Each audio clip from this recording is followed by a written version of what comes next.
Shalom, nama saya Marcella Awala, NIM 230101056. Saat ini saya akan menjelaskan tentang klasifikasi media pembelajaran. Mengapa media pembelajaran penting? Media pembelajaran sangat penting karena berperan besar dalam membantu proses belajar mengajar menjadi lebih efektif, menarik, dan bermakna. Yang pertama, membantu memahami materi lebih mudah. Media pembelajaran seperti gambar, video, model, atau simulasi digital dapat menjelaskan konsep yang sulit secara lebih konkret. Misalnya, proses peredaran darah lebih mudah dipahami lewat animasi dibanding hanya dengan teks. Yang kedua, meningkatkan perhatian dan motivasi siswa. Media membuat pembelajaran lebih menarik dan tidak membosankan. Warna, suara, dan visualisasi membuat siswa lebih fokus dan antusias untuk belajar. Dan yang ketiga, mendukung beragam gaya belajar. Setiap siswa memiliki cara belajar berbeda. Ada yang visual, auditory, atau kinestetik. Media pembelajaran bisa menyesuaikan dengan semua gaya belajar tersebut sehingga pembelajaran menjadi lebih inklusif. Keempat, meningkatkan efisiensi waktu dan tenaga. Dengan bantuan media, guru bisa menyampaikan materi lebih cepat dan efektif. Misalnya, video eksperimen sains dapat menggantikan percobaan yang memakan waktu atau mahal. Kelima, menghubungkan teori dengan dunia nyata. Media seperti video dokumenter, peta interaktif, atau simulasi virtual membuat video siswa melihat aplikasi nyata dari teori sehingga belajar menjadi lebih relevan dengan kehidupan sehari-hari. Keenam, mendorong interaksi dan partisipasi aktif. Media interaktif misalnya kuis digital atau game edukatif mendorong siswa untuk berpartisipasi aktif, bukan hanya mendengarkan. Hal ini meningkatkan retensi pengetahuan. Dan yang ketujuh, mendukung inovasi dan kreativitas guru. Guru dapat menggunakan berbagai media untuk mengembangkan metode pembelajaran yang inovatif seperti blended learning, video pembelajaran, atau penggunaan aplikasi digital. Berikut kriteria pemilihan media pembelajaran yang optimal. Memilih media tidak boleh sembarangan. Ada beberapa kriteria esensial yang harus dipertimbangkan agar media dapat mendukung tujuan pembelajaran secara maksimal. Berikut kesesuaian dengan tujuan pembelajaran. Media harus mendukung tujuan dan kompetensi yang ingin dicapai. Misalnya, jika tujuan pembelajaran adalah memahami struktur sel, maka media berupa gambar, mikroskop, animasi akan lebih tepat dibandingkan teks mata. Berikut kesesuaian dengan materi pelajaran. Media harus mampu mewakili isi konsep materi yang diajarkan. Untuk materi yang bersifat abstrak, sebaiknya digunakan media visual seperti diagram, model, atau video animasi agar konsep lebih konkret. Berikut kesesuaian dengan karakteristik peserta didik. Media perlu disesuaikan dengan usia dan tingkat perkembangan siswa, kemampuan awal bersyarat, minat dan gaya belajar siswa. Contohnya, untuk siswa SD lebih cocok menggunakan media bergambar dan interaktif, sedangkan siswa SMA bisa menggunakan simulasi digital atau video dokumenter. Ketersediaan dan kemudahan penggunaan. Media yang dipilih sebaiknya mudah didapat, mudah digunakan, dan tidak mudah dibantu yang sulit diakses. Tidak efektif menggunakan media canggih jika fasilitas listrik, internet, atau proyektor tidak tersedia di sekolah. Efisiensi waktu dan biaya. Media yang baik harus dapat digunakan tanpa membuang waktu atau biaya berlebihan, tetapi tetap memberikan hasil pembelajaran yang belajar sebanding dengan waktu dan biaya yang dikeluarkan. Daya tarik dan nilai estetika. Media harus menarik perhatian dengan tampilan, visual, suara, atau gerak yang menyenangkan. Media yang menarik meningkatkan motivasi dan fokus siswa selama proses belajar. Kualitas teknis. Kualitas suara, gambar, animasi, dan teks harus jelas dan mudah dipahami. Media yang buram, suara tidak jelas, atau tampilan membingungkan akan menghambat proses belajar. Fleksibilitas dan interaktivitas.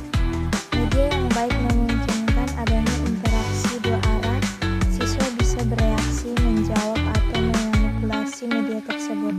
Contohnya kuis interaktif, simulasi virtual, atau aplikasi pembelajaran yang berbasis game.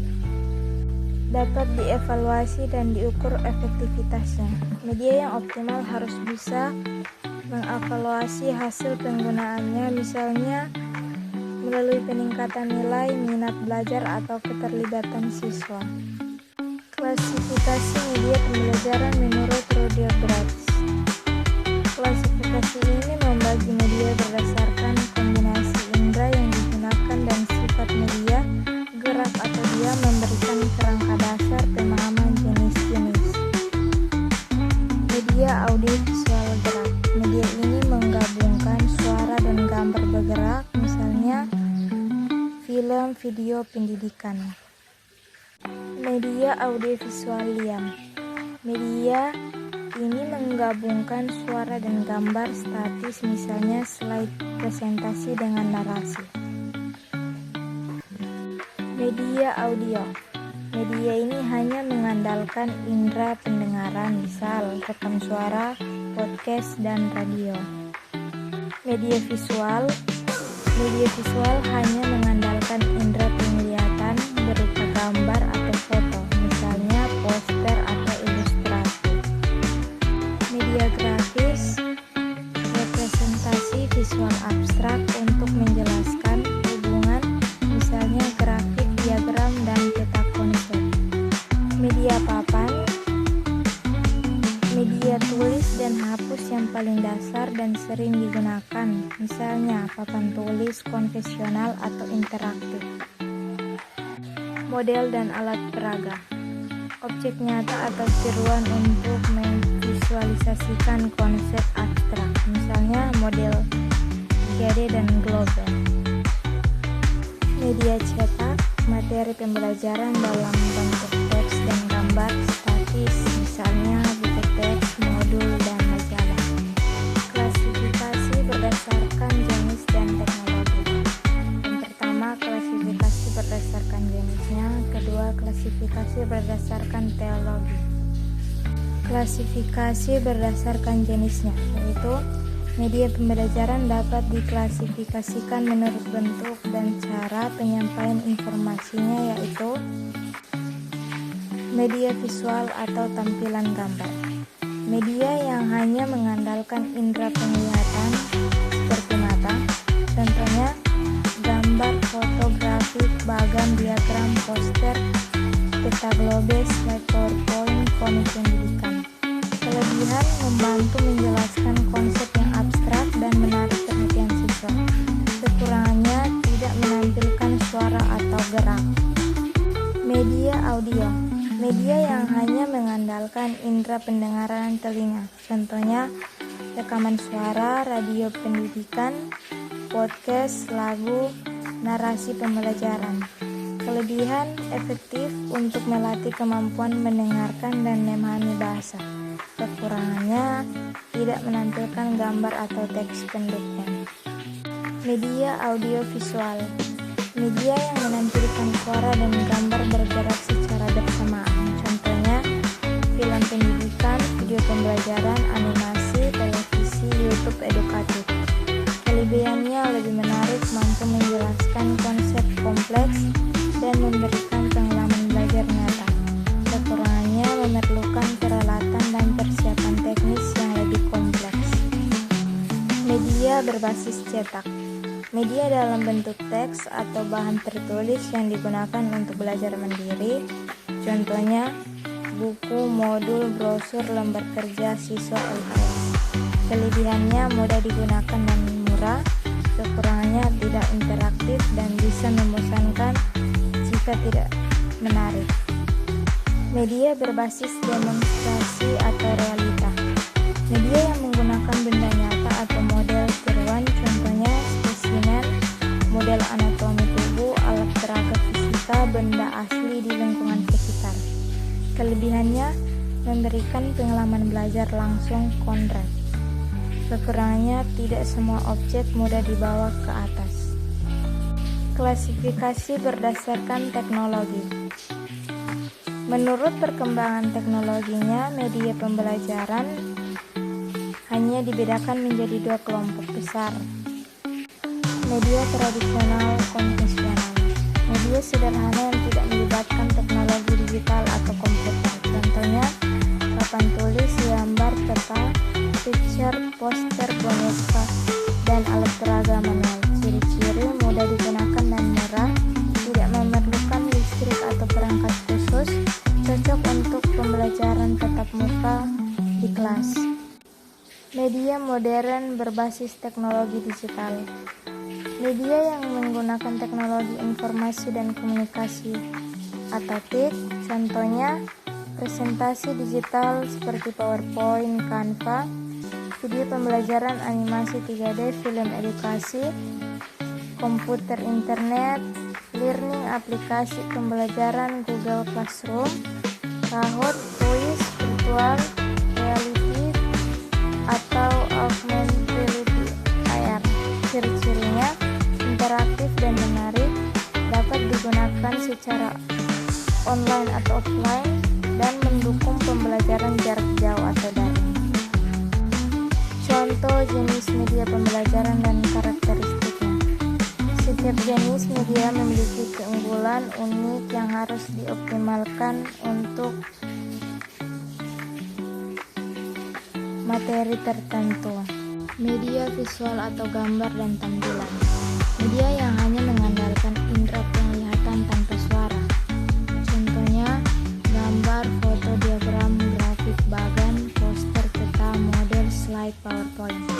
Karakteristik bersifat statis, tidak bergerak, menarik perhatian siswa melalui warna dan untuk visual, mempermudah pemahaman konsep abstrak menjadi konkret, cocok untuk siswa dengan gaya belajar visual.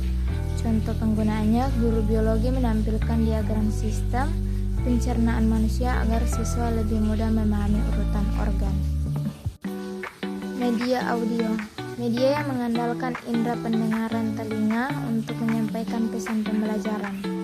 Contoh rekaman suara, radio pendidikan, podcast, kaset lagu, pembelajaran, narasi audio. Karakteristik berisi suara, musik, atau narasi tanpa visual. Efektif untuk melatih kemampuan untuk mendengarkan dan memahami informasi terbaik. Contoh untuk pembelajaran bahasa atau penguatan konsep melalui cerita. Contoh penggunaannya, siswa mendengarkan rekaman percakapan bahasa Inggris untuk lebih melatih kemampuan listening. Media audiovisual. Media yang menampilkan suara dan gambar secara bersamaan. Contoh, video pembelajaran, film dokumenter, animasi edukatif, televisi pendidikan, YouTube, dan edukasi. Karakteristik menyajikan gerak suara dan visualisasi nyata. Sangat menarik dan mampu menggambarkan proses dinamis, misalnya reaksi kimia atau ekosistem. Meningkatkan motivasi dan pemahaman siswa karena realistis. Contoh penggunaan, video animasi tentang siklus air membuat siswa mudah memahami proses penguapan dan hujan. Media cetak, media dalam bentuk teks, tertulis, dan gambar diam. Contoh, buku teks, modul, brosur, leaflet, lembar kerja siswa atau LKS. Karakteristik, informasi disampaikan melalui tulisan, gambar, dan layout, cocok untuk belajar mandiri karena bisa dibaca kapan saja, mudah diperbanyak dan murah, kurang interaktif dibanding media digital. Contohnya penggunaan, guru memberikan modul pembelajaran untuk siswa belajar di rumah. Media realita atau benda asli. Media yang menggunakan objek nyata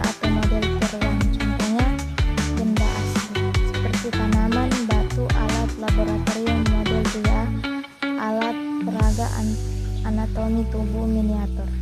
Karakteristiknya memberikan pengalaman belajar langsung, mengembangkan kemampuan observasi dan eksperimen siswa, cocok untuk pelajaran sains dan praktik kejuruan. Contoh penggunaannya, siswa mempelajari struktur daun langsung dari tanaman di sekitar sekolah. Media berbasis teknologi digital. Media pembelajaran yang menggunakan komputer, internet, atau aplikasi interaktif, contohnya seperti PowerPoint interaktif, Learning, Google Classroom, video interaktif, aplikasi edukatif, Kahoot, Quiz, Canva, virtual reality. Karakteristiknya interaktif, fleksibel, dan menarik. Mendukung pembelajaran daring dan hybrid, dapat memuat multimedia seperti teks, gambar, suara, video secara bersamaan. Membutuhkan perangkat dan jaringan internet. Contoh penggunaan, guru membuat kuis interaktif di Quizizz untuk evaluasi materi secara menyenangkan. Karakteristik media pembelajaran yang efektif. Media yang baik tidak hanya menarik secara visual, tetapi juga harus memenuhi fungsi pedagogis inti untuk memastikan transfer pengetahuan yang sukses. Sesuai dengan tujuan pembelajaran, media yang efektif harus mendukung pencapaian kompetensi dan indikator pembelajaran. Misalnya, jika tujuan pembelajaran adalah memahami proses fotosintesis, media berupa animasi video lebih efektif dibanding teks panjang. Relevan dengan materi pelajaran, media harus selaras dengan isi atau topik yang diajarkan. Tidak semua media cocok untuk semua materi. Diagram cocok untuk pelajaran sains, sedangkan peta lebih relevan untuk geografi. Sesuai dengan karakteristik peserta didik, media yang efektif harus disesuaikan dengan usia dan tingkat perkembangan kognitif siswa, gaya belajar visual auditori ataupun estetik, latar belakang pengetahuan dan budaya. Contohnya, media animasi dan gambar berwarna cocok untuk anak SD, sedangkan SMA, siswa bisa menggunakan simulasi atau video dokumenter. Menarik dan meningkatkan motivasi. Media harus mampu menarik perhatian dan minat belajar siswa, misalnya melalui warna dan desain visual yang menarik, suara dan efek audio yang menyenangkan, unsur interaktif, kuis, game, atau simulasi. Media yang menarik mendorong siswa untuk lebih aktif dan antusias belajar. Mudah digunakan dan dipahami. Media yang efektif bersifat user-friendly, artinya mudah dioperasikan oleh guru dan siswa.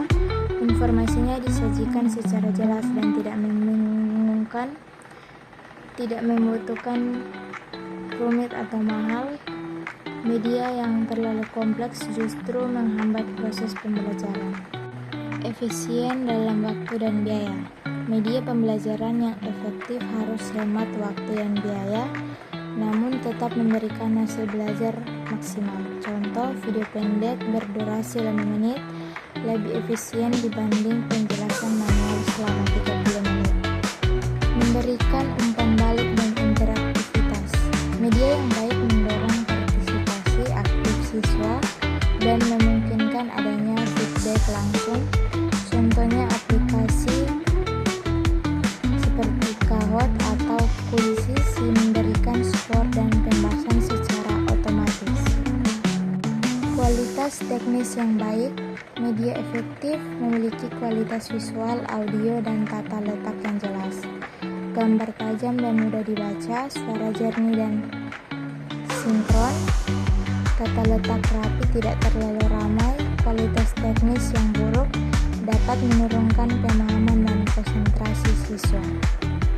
Dapat dievaluasi efektivitasnya. Media harus memungkinkan guru menilai keberhasilannya, misalnya melalui peningkatan nilai, keterlibatan siswa, atau hasil refleksi setelah pembelajaran. Fleksibel dan adaptif. Media yang efektif dapat digunakan berbagai situasi, baik tatap muka maupun daring, serta bisa disesuaikan dengan kondisi kelas atau fasilitas yang tersedia. Fungsi dan manfaat utama media pembelajaran. Fungsi utama pembelajaran. Yang pertama, fungsi atensi, menarik dan memusatkan perhatian siswa pada materi pelajaran. Kedua, fungsi afektif, meningkatkan minat dan motivasi belajar siswa. Tiga, fungsi kognitif, membantu memahami konsep abstrak menjadi konkret.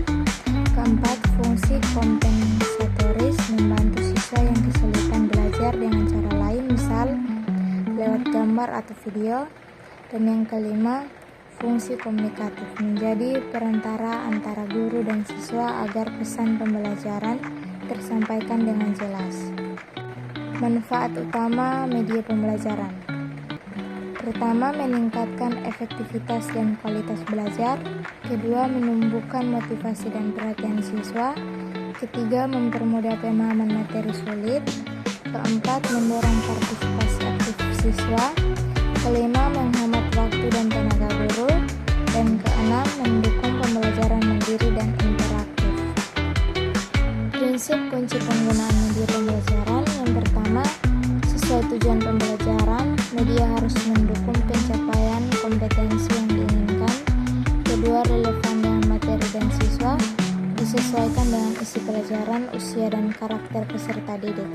Ketiga, mudah digunakan, praktis, jelas, dan tidak memerlukan keterampilan teknis rumit. Keempat, menarik dan memotivasi, dapat menarik perhatian serta menemukan minat belajar. Kelima, efisien dan efektif, menghemat waktu, biaya, dan tenaga, namun hasilnya optimal. Keenam, interaktif, mendorong partisipasi aktif siswa, bukan hanya penerimaan yang pasif. Dan yang ketujuh, evaluatif dan fleksibel, dapat dievaluasi dan disesuaikan dengan kondisi pembelajaran. Kesimpulan, pemilihan media yang tepat adalah faktor penentu utama dalam meningkatkan efektivitas pembelajaran. Klasifikasi media berfungsi sebagai peta panduan bagi guru untuk menyesuaikan alat dengan kebutuhan ajar spesifik. Penguasaan teknologi dan kreativitas guru dalam mengintegrasikan media sangat menentukan kualitas hasil belajar. Jadi, optimalisasi media membentuk masa depan pendidik yang lebih baik. Media pembelajaran kunci sukses proses belajar.